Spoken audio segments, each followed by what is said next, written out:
নমস্কার বন্ধুরা, সামনেই তো বড়দিন আসছে। চলুন না এবারের বড়দিনের কেকটা আমরা দোকান থেকে কিনে না নিয়ে এসে কিভাবে বাড়িতেই খুব সহজে বানানো যায় তা দেখে নিই। আজকে আমি বানাচ্ছি অরেঞ্জ কেক। তার জন্য একটা মিক্সিং বোলের মধ্যে প্রথমেই 1 কাপ নিয়ে নিলাম চিনি। চিনিটা কিন্তু আমাদের গুঁড়ো করা আছে। আর এখানে একটা গ্রেটারের সাহায্যে আমি এই কমলা লেবুর খোসা কিছুটা গ্রেট করে নিচ্ছি। খুব বেশি কিন্তু দেওয়ার দরকার নেই, বেশি পরিমাণে হলে কিন্তু অনেক সময় কেক তেতো হয়ে যেতে পারে। তো এখন চিনির মধ্যে এটাকে ভালো করে একটু মিক্সড করে নিলাম। এবারে একটা স্ট্রেনারের মধ্যে নিয়ে নিলাম মেজারমেন্ট কাপের 1 কাপ ময়দা, দিয়ে দিচ্ছি হাফ চা চামচ মতো বেকিং পাউডার, হাফ চা চামচ বেকিং সোডা। এখন ভালো করে এটাকে এইভাবে একটু চেলে নিচ্ছি। এই অরেঞ্জ কেকটা বানানো কিন্তু ভীষণই সহজ, আপনারা অবশ্যই বাড়িতে ট্রাই করবেন। দিয়ে দিলাম এর মধ্যে স্বাদ মতো একটু লবণ, আর দিয়ে দিচ্ছি এর মধ্যে 2 টেবিল চামচ মতো গুঁড়ো আমুল দুধ দিয়েছি আমি। দিয়ে দিলাম এর মধ্যে হাফ কাপ রিফাইন্ড অয়েল, দিয়ে দিচ্ছি এর মধ্যে একটা ডিম। আপনারা চাইলে 2টো ডিম দিয়েও কিন্তু এটা করতে পারেন। এবারে সব উপকরণ আমাদের ভালো করে এইভাবে একটু প্রথমে মিক্স করে নিতে হবে। এর মধ্যে কিন্তু কোনো জল অ্যাড হবে না। এবারে দিয়ে দিচ্ছি আমি 1 কাপ অরেঞ্জ জুস। এখন এটাকে বেশ কিছুক্ষণ ধরে কিছুক্ষণ সময় নিয়ে আমাদের কিন্তু এই কাজটা করতে হবে। এটাকে ভালো করে একটু এইভাবে মিশিয়ে নিতে হবে। এটা যত ভালো আমাদের মেশানো হবে তত কিন্তু আমাদের কেকটা সুন্দর হবে এবং বেশ নরম হবে। তো দেখুন আমি কিন্তু বেশ সময় নিয়ে এটাকে এইভাবে সব উপকরণ ভালো করে আমি মিক্সড করে নিচ্ছি। তো আমাদের কিন্তু এটা বেশ হয়ে গেছে। দেখুন ব্যাটারের কনসিস্টেন্সিটা ঠিক এইরকম হয়েছে।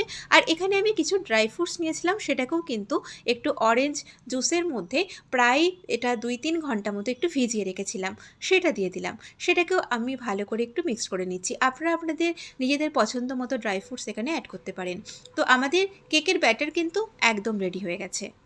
এখন এই কেকটা বেক করার জন্য একটা কেক টিন নিয়েছি। তার মধ্যে প্রথমেই আমি একটু অয়েল ব্রাশ করে নিলাম। আপনারা চাইলে আপনাদের বাড়িতে যে টিনের বাটি থাকে সেটাতেও কিন্তু একই রকমভাবে করতে পারেন। বেশ সাইডগুলোতেও কিন্তু একটু ভালো করে একটু তেল আমি ব্রাশ করে নিয়েছি। আর একটা কাগজ বেশ গোল করে কেটে নিয়ে এটাকে বসিয়ে দিলাম, তার মধ্যেও একটু অয়েল ব্রাশ করে নিলাম। তো এখন এটা কিন্তু আমাদের প্রায় রেডি হয়ে গেছে। এবারে এর মধ্যে আমি ব্যাটারটা ঢেলে দেবো।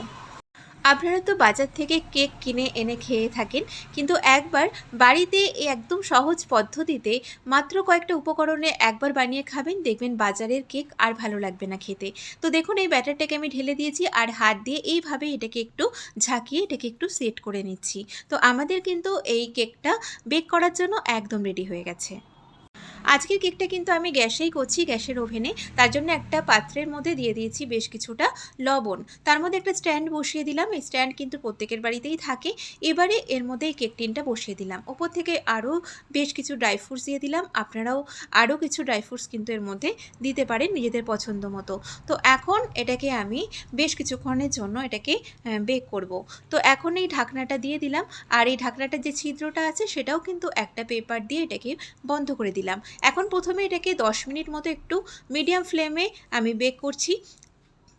10 মিনিট পরে আঁচটাকে একদম কমিয়ে প্রায় আধ ঘন্টা মতো বেক করার পরে কেকটা কিন্তু আমার এই পর্যায়ে এসেছে। দেখুন তাও কিন্তু এখনও এটা পুরোপুরি তৈরি হয়নি, তার জন্য এটাকে আরও 15 মিনিট আমি রেখেছিলাম একদম আঁচটাকে কমিয়ে। তো এখন আমি একটা স্টিক দিয়ে চেক করে নিচ্ছি। দেখুন গায়ে কিন্তু একটুও লেগে নেই ব্যাটার, তার মানে আমাদের কেকটা কিন্তু পুরোপুরি একদম রেডি হয়ে গেছে। তো এখন আমি গ্যাস থেকে এটা নামিয়ে নিয়েছি আর এটাকে ঠান্ডা করে নিয়েছি খুব ভালো করে। আর কেকটাকে অবশ্যই আপনারা বেশ ভালো করে ঠান্ডা করে নিয়ে তারপরে এটাকে কিন্তু একটা প্লেটে নামাবেন, না হলে কিন্তু কেকটা ভেঙে যেতে পারে গরম থাকা অবস্থাতে যদি আপনারা এটাকে ঢালতে যান।